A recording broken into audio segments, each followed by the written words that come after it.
20h sur les antennes de la télé Futur Média. C'est parti pour le sommaire de cette édition. Idrissa Seck brise le silence après l'élection présidentielle.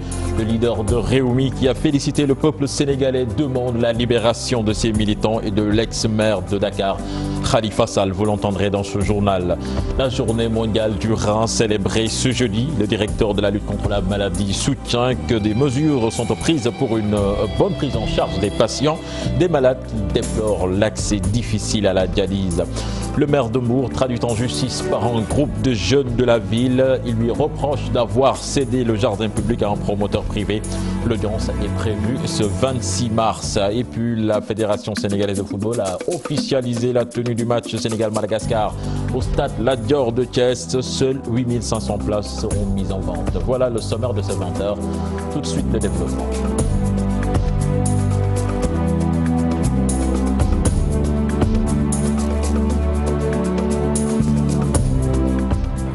Bienvenue à toutes et à tous. Idrissa Seck, donc, qui a fait face à la presse cet après-midi, le leader de Rewmi, qui a félicité le peuple sénégalais pour sa mobilisation durant l'élection présidentielle et qui demande la libération de ses militants en prison et du maire de l'ex-maire de Dakar emprisonné également. Nous y reviendrons avant la fin de ce journal.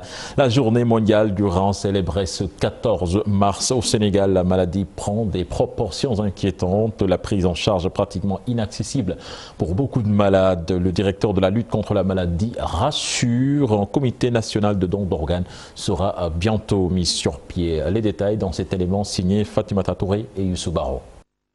C'est officiel, Pékin va abriter la cérémonie de la journée mondiale du rein. Des reins sains partout et pour tous, c'est le thème retenu cette année. Une occasion pour sensibiliser les populations sur l'insuffisance rénale. On va célébrer la journée mondiale du rein le 14 mars 2019 à Pékin. L'activité principale qui est retenue cette année, c'est l'inauguration du centre de dialyse de Pékin. Mais ici, nous allons faire des activités de dépistage de la maladie, des activités de sensibilisation à travers les médias. Mais au niveau de chaque région, cette année, il y a une innovation parce qu'on va célébrer la journée mondiale du rein sous la coordination du médecin-chef de région. Des avancées sont notées concernant la prise en charge des malades, mais beaucoup reste à faire selon le directeur de la lutte contre la maladie. Il y a d'importants progrès qui ont été réalisés au Sénégal. Aujourd'hui, 13 régions sur 14 disposent d'un centre de dialyse. La dialyse est gratuite au Sénégal. Je rappelle qu'il y a 753 patients qui sont dialysés au Sénégal. Et rien qu'en 2018, le gouvernement du Sénégal a dépensé plus de 2 milliards. Nous avons aussi élaboré un plan intégré multisectoriel pour la lutte contre l'hypertension artérielle et le diabète, qui sont les principaux pourvoyeurs de maladies rénales chroniques. La transplantation rénale, seul moyen aujourd'hui pouvant garantir une guérison effective de la maladie, affirme-t-il. Nous avons aussi en ligne de mire de faire ce qu'on appelle la transplantation rénale, qui est le traitement ultime de la maladie rénale chronique. Aujourd'hui, la loi a été adoptée à l'Assemblée nationale, le décret a été voté, le décret a été signé par M. le Président de la République, mais il reste à mettre en place ce qu'on appelle le Conseil national de dons d'organes, qui est une structure très importante pour réguler la transplantation rénale au Sénégal. Près de 800 personnes sont sur la liste d'attente pour bénéficier d'une prise en charge gratuite. La direction de la lutte contre la maladie annonce l'ouverture de nouveaux centres de dialyse sur toute l'étendue du territoire national.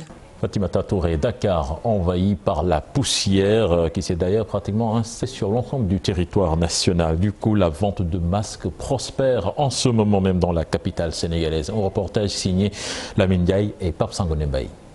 Alerte sur la pollution de l'air à Dakar, ce qui contraint le déplacement des citoyens dans les rues de la ville.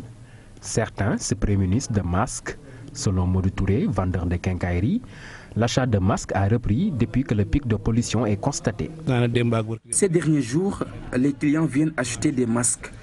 Je pense que c'est dû à la poussière. Parmi les masques, il y a ceux qui coûtent 400 350 et même 100 francs. Le plus résistant est celui qui coûte 500 francs.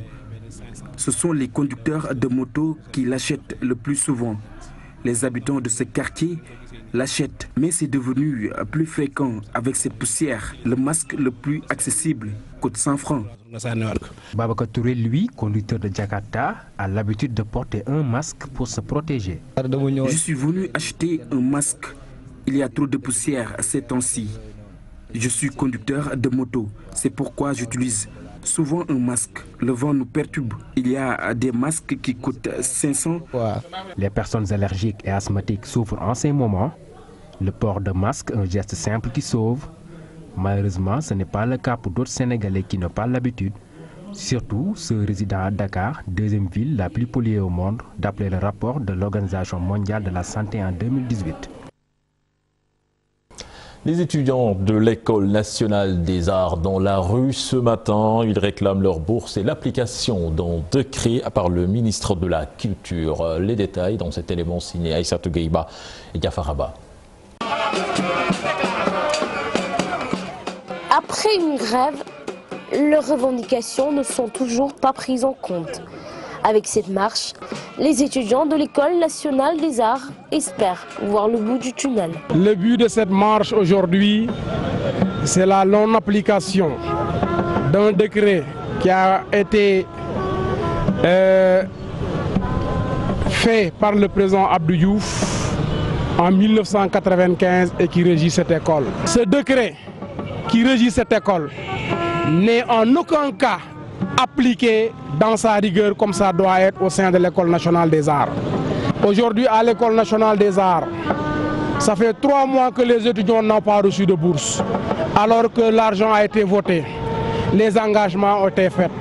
Nous demandons à cela qu'une réforme interne soit faite vraiment pour la révision de cette administration qui ne sait là où mettre les pieds, qui gère mal cette école. Ils comptent également aller plus loin pour que leurs revendications soient prises en charge. Nous demandons au chef de l'État de prendre une décision dans les jours qui viennent. Aujourd'hui c'est mercredi, au plus tard vendredi, pour que ces bourses soient payées à l'École nationale des arts. Au pire des cas, l'École nationale va se montrer comme le font les étudiants sur l'avenue Cheikh Anta Diop, comme le font les étudiants sur la route nationale de Saint-Louis à Ngalel. Ces étudiants demandent à ce que l'État leur vienne en aide pour éviter une éventuelle crise. La décision de changer progressivement le bac G en bac STEC positivement accueilli par les élèves au lycée Maurice de la Fosse. Toutefois, ils émettent quelques réserves. Dans ce reportage signé à Fatimata Touré et Carlo-Laurent Mendy. Désormais, le bac G change de nom pour devenir le bac STEC, sciences techniques, économiques et de gestion, réforme faite par le ministère de l'enseignement professionnel, des innovations que la première promotion du lycée technique de la Fosse approuve. On a bien débuté avec ça depuis seconde, première, terminale. Pour moi, franchement, on peut continuer ça. La série STEC est plus vaste. On a rajouté des matières. Mais il paraît que c'est de notre avantage par rapport à la série G. Et nous sommes la première promotion. Toutefois, ces élèves restent dubitatifs sur l'effectivité d'être opérationnels une fois le bac STEC en poche. Pas sûr, pas encore, parce que c'est la première fois qu'on a adapté cette série d'art. On ne sait pas comment on va procéder dans ça. Oui. Par ailleurs, ces élèves en classe de terminale soutiennent que ces réformes pourraient être bénéfiques pour les générations futures. Le changement n'a aucun impact sur nous les élèves de G.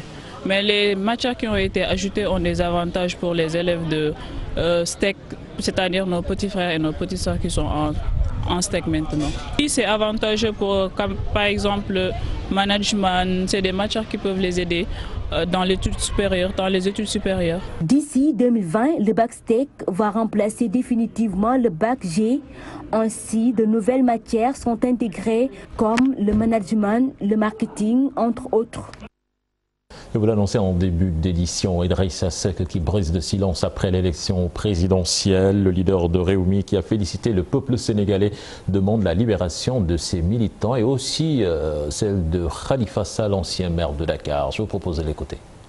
Les remerciements s'adressent à l'ensemble des populations sénégalaises. Et c'est également le lieu d'exprimer notre indignation face aux intimidations et aux agressions de différentes natures qui ont été faites en direction de ces femmes et des jeunes qui ont voulu exercer leur droit constitutionnellement reconnu de s'indigner face à la confiscation du pouvoir, face à la confiscation de la volonté populaire et qui ont été emprisonnés. Je voudrais également exprimer une pensée à l'endroit d'un grand absent de notre coalition, notre frère et ami Khalifa Ababakar Sall, dont nous exigeons également la libération immédiate et sans condition. Nous allons à Mbour à présent avec un groupe de jeunes qui traduit le maire en justice. Il dénonce l'octroi du jardin public à un procureur, à un promoteur privé qui doit y installer des cantines. Le maire parle de délocalisation de la place publique sur un autre site et déclare avoir respecté toutes les procédures. L'audience est prévue ce 26 mars. Les détails dans cette correspondance signée Abdourahmane Diallo et Mamadou Gueye. Un groupe de jeunes bourgeois traduit le maire de la commune devant la justice. Le maire de Mbour, M. Fallou Sylla, a illégalement vendu notre seule et unique place publique située au centre-ville. Et lorsque nous sommes allés le voir, nous lui avons posé des questions. Pourquoi il a vendu la place publique, mais le maire malheureusement avait du mal à apporter des éléments de réponse par rapport à cette question-là. Indexé dans cette affaire du jardin public, Fallou Sylla apporte des précisions. La place publique a été l'objet de plusieurs réunions parce que la place publique était envahie par le marché. Il y avait du tout, il y avait même des agressions. La nuit, personne ne passe. Les lampadaires qu'on avait fait, tous les lampadaires ont été écrasés. Le conseil a délibéré pour dire que vraiment ça, il faut changer. Il faut déplacer. Parce qu'on ne fait que changer d'endroit. On déplace le jardin public vers des lieux plus sécurisés. Vers la gendarmerie là-bas, vers le stade. On a fait un partenariat public-privé avec un gars qui avait manifesté son intérêt. On est tombé d'accord. Nous avons donné l'autorisation de construire, le préfet l'a approuvé. Le maire de Mbour ajoute que ces jeunes sont manipulés par ses adversaires politiques. On est à l'approche des élections. Vous savez, hein, moi je vous dis que ces gens-là sont téléguidés par des politiciens. Ça c'est clair et net. Ils l'ont fait avec le conseil départemental qui les a mis à nu. Ils ont voulu le faire avec moi. Ça ne marche pas. Après 2 renvois, l'audience entre le maire de Mbour et ses jeunes est prévue le 26 mars prochain.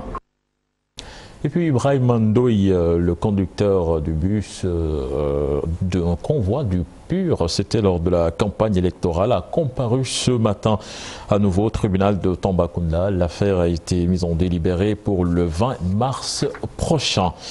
27e ziara annuel de feu Thierno Ousmane Ba de Bambilor. L'événement est retenu pour le 27 avril prochain et un comité local de développement a été tenu pour préparer ce grand événement religieux. Le thème retenu est l'islam et le pardon. Ousseynou Thiam.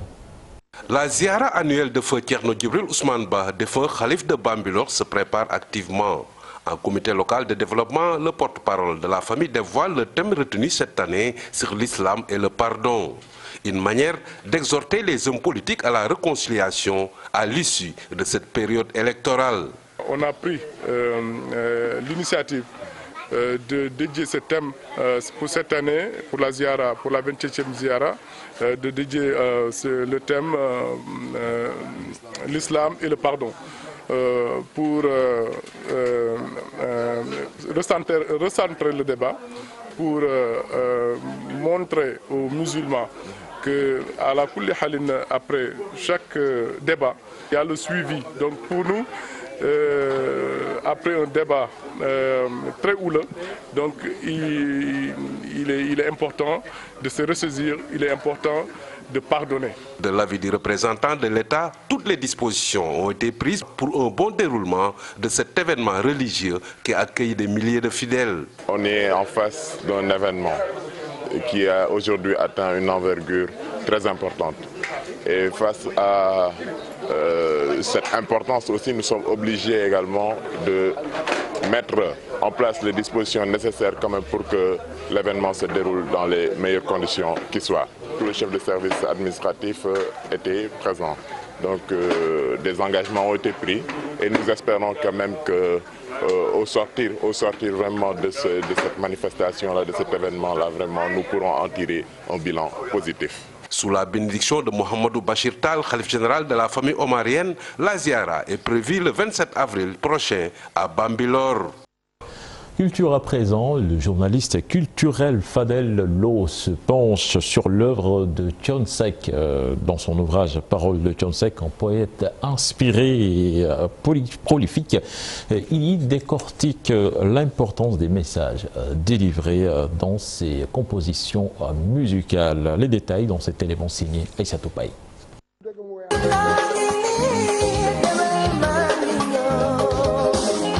Ses paroles d'une profondeur, ses textes d'une grandeur, sa musique entraînante.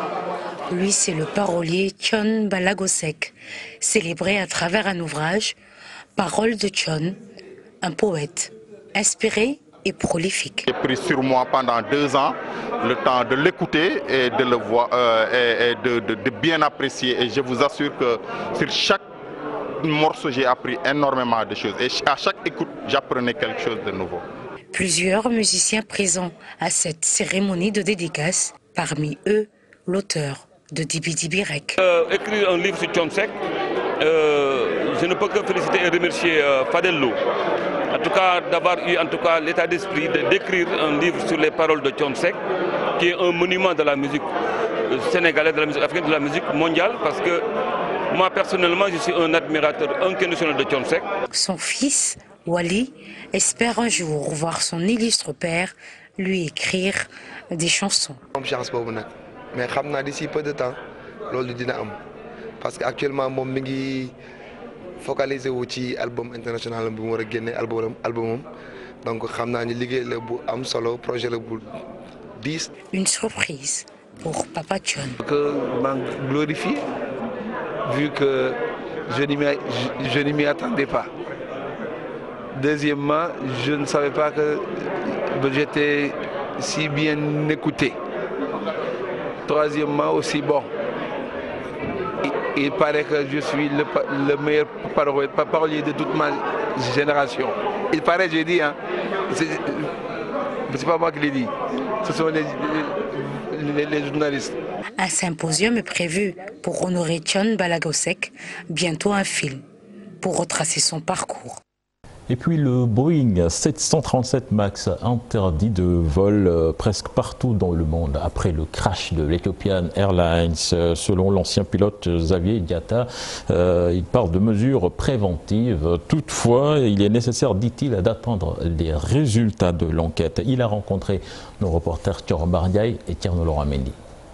Des jours après le crash du Boeing 737 MAX 8 de Ethiopian Airlines, l'appareil interdit de survoler certains pays jusqu'à nouvel ordre. Xavier Diatta parle de mesures préventives. C'est l'Australie, la Corée du Sud, Singapour et la Chine qui ont dit hier qu'ils interdisaient les vols, ces vols de cet avion, du 737 MAX. Bon, ça c'est des mesures conservatoires, c'est normal. Pour notre interlocuteur, il est nécessaire d'attendre les résultats de l'enquête. On verra ce que l'enquête nous dira. L'enquête pourra dire que c'est une défaillance humaine, c'est une défaillance matérielle, c'est une défaillance technique, c'est une défaillance météorologique. Ainsi, toutes mesures hâtives doivent être évitées. Donc, à ce stade, personne vraiment quelqu'un de respectable ne peut pas se permettre de pouvoir apporter un jugement de valeur par rapport à cette action. Le crash du Boeing de la compagnie Ethiopian Airlines reliant Addis Abeba à Nairobi a coûté la vie à 157 passagers de nationalités différentes. L'appareil a été livré au courant de l'année 2018 à la compagnie. Et puis cette triste nouvelle d'Ogo Thiam, le mari de la chanteuse Kiné Lam, n'est plus. Il est décédé ce mercredi des suites d'une longue maladie. Nous y reviendrons dans nos prochaines éditions avec des témoignages. La page des sports à présent que nous démarrons avec ce CRD spécial consacré au match Sénégal-Madagascar par la Fédération sénégalaise de football à Thiès. Les autorités ont passé en revue tous les aspects de l'organisation. Visite guidée au stade Lat Dior de Thiès. Tout est fin prêt pour abriter ce match, nous disent nos correspondants sur place, Cheranta Diop et Seilatia. Durant presque 2 tours d'horloge, le gouverneur de Thiès, le maire de la ville, Talla Sylla et des techniciens du football ont passé en revue tous les aspects relatifs à la préparation du match Sénégal-Madagascar prévu le 23 mars au stade Lat Dior de Thiès. Après le huis clos, direction stade Lat Dior qui doit abriter cette rencontre sportive, visite guidée de l'infrastructure, les ouvriers en activité s'affaire autour des derniers réglages. Ici, tout est presque fin prêt. Toutes les problématiques ont été passées en revue et des solutions appropriées apportées. Et nous pouvons dire de façon péremptoire, Inch'Allah, que le match Sénégal-Madagascar se jouera ici. Parce qu'on attend toujours une visite de la CAF pour valider ce qu'on a fait. On pense que le match se jouera ici. Nous travaillons pour que ça se réalise dans les meilleures conditions. Le président de la fédération s'est dit aussi optimiste. Pour lui, le stade Lat Dior de Thiès a les conditions minimales pour pouvoir abriter ce match. Je remercie l'ensemble de la population thiessoise, les autorités thiessoises. On voit que de plus en plus nos équipes sont sur la scène internationale. Il faudrait qu'au même moment, on ait au moins 2 ou 3 stades qui soient capables d'organiser, de recevoir nos compétitions. Et aujourd'hui, avec ce stade de Thiès qui est en pleine finition, on peut être assuré que nous pouvons compétir ici dès le 23. Et on ne parle plus de la question d'opportunité, on est maintenant dans le défi organisationnel. Définitivement, le Sénégal opte pour jouer à Thiès le match du 23. À quelques jours du match, déjà, c'est l'effervescence à Thiès. De nombreux supporters sont déjà dans l'envie de voir évoluer les stars de notre football. Le stade Lat Dior qui va accueillir 8500 spectateurs seulement pour des mesures de sécurité. Décision prise par le comité d'organisation à l'issue du CRD spécial. Le ticket d'entrée sera revu à la hausse. Maître Augustin Senghor, le président de la FSF, que je vous propose d'écouter. Nous avons décidé, compte tenu de la capacité très faible du stade, de doter Thiès d'une fan zone au niveau de l'esplanade de la promenade des Thiessois. C'est là pour permettre à ceux qui ne pourront pas accéder au stade de pouvoir suivre en live ce match dans la bonne humeur, avec beaucoup d'animation. On va travailler certainement avec nos partenaires habituels, la RTS, nos sponsors et autres, pour pouvoir faire de cette fan zone le point de réception de tous ceux qui ne pourront pas accéder au match. Donc ce stade recevra 8500 personnes maximum. Donc vous voyez que par rapport à Léopold Senghor, c'est un gap énorme, mais je pense que tout le monde comprendra les enjeux. Il faut réussir cette organisation. Et bien entendu, la priorité sera donnée aux Thiessois, mais ça va aussi influer, comme je l'ai annoncé lors du CRD, sur le tarif d'entrée. Parce que quand on a une faible capacité, l'un des leviers pour pouvoir réguler le flux, c'est d'appliquer un tarif qui est plus élevé que d'habitude. Donc il faut que les gens s'attendent à payer un peu plus cher parce que malheureusement on n'a pas assez de place pour tout le monde. Ligue 1 sénégalaise, match retard de la 11e journée. Génération Foot qui bat Diaraf de Dakar 2-1 et Génération Foot donc qui creuse l'écart en tête du classement. Avec cette victoire, Génération Foot totalise désormais 31 points alors que son dauphin Teungueth FC totalise 26 points.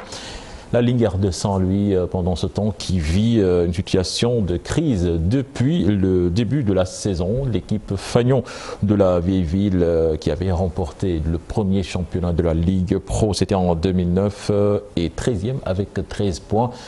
Et en plus de cela, la trésorerie est au rouge, nous disent nos correspondants à Saint-Louis, Ousseynou Diop et Habib Sek.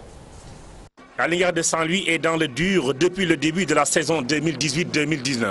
Elle a véritablement perdu ses marques. Dimanche dernier à Louga, les Saint-Louisiens ont été battus sur la plus petite des marques, 1-0 par le Ndiambour. L'équipe Fagnon de la vieille ville est méconnaissable. La défense est moribonde et l'attaque stérile. Une période difficile pour les Samba Linguère qui sont sur une série de 4 défaites consécutives sans le moindre but marqué. Pire encore, la Linguère a un bilan négatif pour la saison en cours avec 7 défaites, 7 matchs nuls et 2 victoires seulement. Le sentiment, bon, ils donnent tout et au finish, il n'y a pas de résultat. Mais ce qui m'inquiète, c'est qu'ils lâchent. Et au lieu de lâcher, ils doivent continuer à travailler parce que le plus important au football, c'est le contenu. Après, les victoires vont venir tout seuls parce que Dieu est juste. Et au bout de l'effort, la juste récompense. Les protégés de Abdelmajid Diagne n'ont trouvé le chemin défilé qu'à 11 reprises et ont la deuxième plus faible attaque de la Ligue professionnelle. Avec 19 buts encaissés, les Saint-Louisiens détiennent la deuxième défense la plus poreuse en Ligue 1. L'équipe du président Amara Traoré voyage également très mal avec 5 défaites concédées et 3 nuls en 8 sorties. Des statistiques inquiétantes qui méritent réflexion et qui sont dues à plusieurs facteurs selon les techniciens. Mais aussi il y a le manque d'expérience de la plupart des joueurs avec le renouvellement de l'effectif, le départ des cadres et le manque de moyens avec comme conséquence des arriérés de salaire. L'équipe saint-louisienne joue désormais sa survie en Ligue 1 à 10 journées de la fin du championnat. Pour la 16e journée, les Samba Linguère recevront au stade de Mawadouad Dakar Sacré-Cœur, 4e au classement. En cas de mauvais résultat, le club saint-louisien s'installera forcément dans une crise. Espérons seulement que ce ne sera pas le cas. Merci à vous, Ousseynou Diop. C'était le dernier élément de ce journal. Prochain rendez-vous pour l'information, ce sera à 0h avec de tout en image. Mais n'oubliez pas votre rendez-vous avec Pape Gandiaï dans son émission Faram Fati avec comme invité Mamadou Ngom de Benno Bokk Yakaar et Babacar Diop de FDS, Force démocratique sénégalaise. Merci à vous.